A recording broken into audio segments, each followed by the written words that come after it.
হচ্ছে behaviourist theory কি? এটা হচ্ছে একটা থিওরি যেটা ভাষাবিজ্ঞানী তিনি এই থিওরি দিয়েছেন।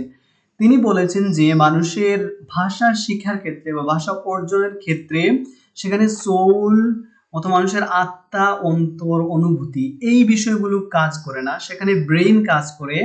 আর হচ্ছে মানুষ তার রিয়েলিজম থেকে, আশপাশের অবস্থা থেকে ভাষা শিখে। সেখানে তার সোলের বা ইমপ্রেশন, আবেগ, অনুভূতি এগুলোর কোনো মূল্য নেই। এটা হচ্ছে বিহেভিয়ারিস্ট থিওরি এর কথা। আরেকটা কথা এখানে হচ্ছে ছাত্রদেরকে বা যারা ভাষা শিখছে তাদেরকে এখানে বিহেভিয়ার তৈরির মাধ্যমে, অন্য একজনকে অনুসরণ অনুকরণ করার মাধ্যমে তারা ভাষা শিখে। এটা হচ্ছে বিহেভিয়ারিস্ট থিওরি এর মূল কথা। এখন আমরা এখান থেকে পড়ে যাই আমাদের উত্তরে যেরকম লেখা। Behaviorist theory of language acquisition says that human learn language from the environment and by following instruction. এই থিওরিতে বলা হয়েছে একজন মানুষ ভাষা শিখে তার আশপাশের পরিবেশ থেকে এবং অন্যের দেয়া ইনস্ট্রাকশন, দিক নির্দেশনা থেকে। এখানে তার সোল বা আবেগ অনুভূতি থেকে অথবা তার ভিতর থেকে যে ভাষা শেখার একটা চেষ্টা অথবা ক্ষমতা সেটাকে অস্বীকার করা হচ্ছে। It might be evident that people learn through stimulus response process. এখানে বলা হচ্ছে যে স্টিমুলাস রেসপন্স প্রসেসের মাধ্যমে মানুষ শিখে। স্টিমুলাস রেসপন্স প্রসেস হচ্ছে কাউকে উদ্দীপনা দেওয়ার মাধ্যমে, উৎসাহ দেওয়ার মাধ্যমে কোনো একটা কিছু শেখানো। যেমন উদাহরণস্বরূপ বলা যায়, একজন ছাত্র যদি কোনো একটা কিছু না পারে তখন তাকে গালাগালি না করে তাকে উৎসাহ দিতে, যে তোমার এটা সুন্দর হয়েছে, আরো বেশি সুন্দর করার দরকার। এরকম যে একটা পদ্ধতি রয়েছে পড়ানো, সেটাকে বলা হচ্ছে স্টিমুলাস রেসপন্স প্রসেস। ওকে, তারপরে for example, if students practice some simulated tasks and activities, they might develop certain skills to perform the task in a real life situation. এখানে বলছে উদাহরণস্বরূপ আরেকটা কথা বলছে, যদি ছাত্রদেরকে কিছু সিমুলেটেড টাস্ক দেয়া হয়, মানে হচ্ছে তারা অভিনয় করে করে যদি কোনো একটা কিছু শিখে। এইখানে ব্র্যাকেটে লেখা আছে role playing on real life situation. বাস্তব জীবনের যে কাজগুলো রয়েছে সেগুলো অভিনয়ের মাধ্যমে যদি করে অথবা রোল প্লে যদি করে করে করে যদি সেগুলো প্র্যাকটিস করে, তখন হচ্ছে তার ভাষাটা অনেকটা উন্নত হবে, ল্যাঙ্গুয়েজ স্কিলটা উন্নত হবে, এবং হচ্ছে রিয়েল লাইফ সিচুয়েশন যখন বাস্তবে তার এই ভাষা ব্যবহার করার প্রয়োজন হবে তখন তারা খুব সুন্দরভাবে এটা ব্যবহার করতে পারবে। এই হচ্ছে এই লাইন। এরপরে কি লাগে, according to the behaviourist theory effective learning depends on reinforcement. এখানে আরেকটা আছে রেইনফোর্সমেন্ট, অর্থ হচ্ছে জোর দেয়া বা জোর দিয়ে কোনো কিছু করা। বলছে যে এফেক্টিভ লার্নিং, ভালোভাবে পড়ালেখা তখনই হয় অথবা ভাষা শেখা তখনই হয় যখন হচ্ছে রেইনফোর্স দেয়া হয়, মানে জোর দিয়ে কোনো কিছু শেখানো হয়। তারপরে বলছে কি, through positive reinforcement learners feel encourage develop skill. যদি এই জোরটা পজিটিভলি দেয়া হয়, একটা ছাত্রকে যদি নেগেটিভ ভাবে কোনো কিছু না বলে পজিটিভলি যদি তাকে কিছু জোর দেয়া হয়, জোর দিয়ে তাকে পড়ানো হয়, তখন সেটা খুবই ভালোভাবে কাজ করে তার উপরে। এটাই হচ্ছে positive reinforcement. On the contrary, if learners are negatively reinforced, they will not feel interested in learning process and will not reach the desired goals. যদি তাদেরকে নেগেটিভলি কোনো কিছু বলে, জোর দিয়ে পড়ানো হয়, যেমন হচ্ছে ছাত্রদেরকে বলা হয় যে তুমি পারবে না পড়ালেখা, তুমি পড়ালেখা করলে না কেন, এই করব সেই করব, পড়ো আরো পড়ো, এরকম যদি নেগেটিভলি তাকে জোর দিয়ে পড়ানো হয় তখন সেটা উল্টোভাবে কাজ করবে। সেখানে তার ইন্টারেস্ট থাকবে না, ইন্টারেস্ট হারিয়ে ফেলবে এবং তার গোল অর্জন করতে পারবে না। আর যদি পজিটিভ রেইনফোর্স দেয়া হয় তাহলে এরকম বলা হবে যে তোমার এটা ভুল হয়েছে তো কি হয়েছে, তোমার অনেক সুন্দর হয়েছে লেখা, ভবিষ্যতে আরো তুমি সুন্দর করবে, এরকম আরো লিখে যাও, আরো পড়ে যাও। এরকম যদি পজিটিভ রেইনফোর্স বা জোর দেয়া হয়, তুমি আরো পড়ো, পড়তে হবে, তখন হচ্ছে তার ব্রেইনটা কেস করে এবং স্বাভাবিকভাবে এটা গ্রহণ করে আর তার উৎসাহ উদ্দীপনা বৃদ্ধি পায় শিক্ষার্থীর, যার কারণে সে ভালোভাবে ভাষাটা শিখতে পারে। এই হচ্ছে বিহেভিয়ারিস্ট থিওরির মূল কথা। পরে কি বলছে, some of the principles of the behaviourist theory are important in terms of language teaching and learning. ভাষা শিক্ষা আর শেখানোর ক্ষেত্রে এর কিছু কিছু থিওরি খুবই গুরুত্বপূর্ণ। ওকে, কি কি আছে দেখি। Teachers can design task and activities to try stimulus response reinforcement process to help language learners achieve adequate proficiency.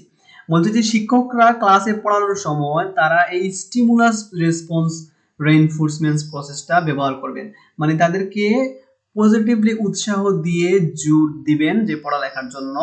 তারপরে স্টিমুলাস কাজটা করবেন, মানে হচ্ছে তাদেরকে রোল প্লে করাবেন ক্লাসের মধ্যে, তাদেরকে অভিনয়ের মাধ্যমে পড়াবেন। একজনকে বানাবেন ডক্টর, একজনকে বানাবেন হচ্ছে পেশেন্ট, এরকম তারা কনভারসেশন করবে তাদের যে ভাষা শিখছে সেই ভাষায়, আর এভাবেই তারা ভাষা শিখবে। ওকে, পরে যেটা বলা হচ্ছে, for example some dialogue base scenarios can be designed and students can play roles. এখানে বলছে কিছু ডায়ালগের মতো কিছু সিনারি ক্লাসের মধ্যে তৈরি করা হবে এবং ছাত্ররা তারা রোল প্লে করবে, অভিনয় করবে। Teachers can also positively reinforce students response. হ্যাঁ, পজিটিভলি তারা রেইনফোর্স করতে পারে, এই যে আগে যেটা বললাম রেইনফোর্সের বিষয়টা। এটা কিভাবে করতে হয় আমরা একটু দেখি। 24 নম্বর পেজ এর পরের পেজে গাইডের, যেহেতু গাইড থেকে আমরা পড়ছি এখানে অনেক সুবিধা হবে বুঝতে। For illustration, good job, thank you, nice try, এটা হচ্ছে পজিটিভ রেইনফোর্স, তাদেরকে উৎসাহ দিয়ে বলা হচ্ছে যে আরো পড়ো, সুন্দর হয়েছে। To appreciate their participation, however the behaviorist theory has some limitations, যদিও এটার অনেক গুণাগুণ রয়েছে তারপরে কিছু এটা সমস্যা রয়েছে। এগুলো কি কি, তো এখানে রোমান সংখ্যাতে দেয়া আছে specifically. It doesn't address the thinking process of actions or productions. এখানে চিন্তার যে বিষয়টা রয়েছে, একটা ছাত্র কিভাবে সে চিন্তা করছে, তাকে যে এরকম রোল প্লে করানো হচ্ছে, তারপরে হচ্ছে তার বিহেভিয়ার তৈরি করা হচ্ছে অন্য একজনকে অনুসরণ করে, এই বিষয়গুলো কিন্তু তার চিন্তার সাথে সম্পর্কিত না। সে কিভাবে চিন্তা করছে এই বিষয়টাকে সেটা এখানে দেখা হচ্ছে না, এই হচ্ছে একটা problem. Human beings are not machines or robots. They have feelings and anger, sadness, happiness and so forth. মানুষ রোবট না, মানুষের মধ্যে এরকম রাগ, অনুভূতি, দুঃখ, সুখ এই সবগুলো আছে, এগুলোও দেখতে হবে। There are studies that demonstrate children learn through mistakes and can produce sentences they never heard before. বলা হচ্ছে যে যখন গবেষণা করে পাওয়া গেছে ছাত্ররা অথবা শিশুরা যখন হচ্ছে তারা ভুলের মাধ্যমে শিখে, তখন তারা এমন কিছু করতে পারে যেটা চিন্তার বাইরে, মানে ভুল করে যখন শিখবে সে, তখন তার ভিতরে একটা তেজ আসবে, সেটার কারণে সে আর অনেক কিছু শিখতে পারবে, এখানে এটা বলা হচ্ছে। আর বিহেভিয়ারিস্ট থিওরিতে বলা হচ্ছে তাকে পজিটিভলি শুধুমাত্র রেইনফোর্স করা হবে, নেগেটিভ বিষয়গুলো আনা যাবে না। কিন্তু নেগেটিভ তার যে বিষয়টা রয়েছে তার ভিতরে মিস্টেকস এর একটা যে প্রবণতা রয়েছে সেটাও প্রশংসার যোগ্য, সেটাও কাজ করে অনেক সময়। এই হচ্ছে এটার বিরোধিতা এই থিওরির। পরের বিরোধিতাটা কি হচ্ছে এখানে, people have independent thinking and planning ability, they do not only learn by following others, they develop proficiency by incorporating their own ways of learning. বলছে প্রত্যেক মানুষের নিজস্ব চিন্তা ভাবনা রয়েছে, নিজস্ব পরিকল্পনার ক্ষমতা রয়েছে, তারা যে শুধুমাত্র অন্যকে অনুসরণ করে করে একটা ভাষা শিখবে সেটা সবাই গ্রহণ করবে না। তো এটা হচ্ছে আরেকটা সমস্যা, যেখানে বিহেভিয়ারিস্ট থিওরিতে বলা হচ্ছে যে মানুষ ভাষা শিখবে অন্যকে অনুসরণ করে, কিন্তু এখানে বলা হচ্ছে যে সব মানুষ এটা নিতে পারে না, এই হচ্ছে একটা সমস্যা। পরের সমস্যাটা হচ্ছে stimulus response may not always work. Some people may not learn through this process. Though there are some similarities between animals and human behaviors, humans appear to have higher order thinking. It might be true that they would not respond to the repeated stimuli the same way every time. ওকে, এখানে বলছে যে তাদেরকে যে আরেকজনকে অনুসরণ করে করে সে পড়বে, সেটা সে সবসময় গ্রহণ নাও করতে পারে, কারণ অনেক মানুষ এটা পছন্দ করে না যে অন্য দেখিয়ে দেওয়া পথে আমি যাব, অন্য আমাকে বলে বলে দেবে তারপরে আমি শিখবো, এটা আমার ভালো লাগে না, নিজে নিজে শিখবো। তো এটা হচ্ছে আরেকটা সমস্যা এখানে। তারপরে বলছে যে রিপিটেড স্টিমুলি গুলোতে সবাই যে রেসপন্ড করবে সব সময়, এটাও সত্য না, তারা রেসপন্ড করতেও পারে, নাও করতে পারে। একজন ভালো না লাগলে সে অন্যের বলে দেয়া কথাগুলো নিজে বলে বলে বলে বলে শিখবে, এটা তার ভালো নাও লাগতে পারে, এই হচ্ছে একটা সমস্যা। পরে যেটা দেয়া আছে সর্বশেষ যে সমস্যাটা, through positive reinforcement work for some children, negative reinforcement may also work at different context. বলছে যে পজিটিভলি যে রেইনফোর্স দেওয়া হয়, মানে ভালো, থ্যাংক ইউ, অনেক সুন্দর হয়েছে, এই হয়েছে সেই হয়েছে, এগুলো যেরকম কাজ করে নেগেটিভ রেইনফোর্সও অনেক দেশে কাজ করে, মানে খারাপভাবে যে ছাত্রদেরকে জোর দিয়ে বলা, তাদেরকে বকাঝকা করা, এটাও অনেক দেশে কাজ করে। দেখো এক্সাম্পল কি দিচ্ছে, there are numerous examples in Asian countries, বিশেষত এশিয়ার দেশগুলোতে এটা দেখা যায়, where students have performed well after negative reinforcement, তাদেরকে যখন নেগেটিভলি বা নেতিবাচকভাবে জোর দেয়া হয় পড়ালেখার জন্য, যে পড়তেই হবে, পারলি না কেন, পারতেই হবে, তাকে পড়তে বসতেই হবে, এটাও অনেক ক্ষেত্রে কাজ করে, বিশেষ করে এশিয়ান দেশগুলোতে। From parents and teachers, it seems to be problematic that students would always perform well if they are positively reinforced. There seem to be many other reasons that contribute to acquiring knowledge. ওকে, বলছে যে Asian দেশগুলোতে দেখা যায় যে এরকম যখন হচ্ছে তাদেরকে নেগেটিভলি জোর দেওয়া হয়, ছাত্রদেরকে পড়ানো হয়, তখন তারা বেশি পড়ে। আর পজিটিভলি তাদেরকে বললে তারা বলে যে দূর, এটা তো আমাকে এই ফার্ম দিচ্ছে, তো এগুলো তো আমি পড়া জানা পড়াতা।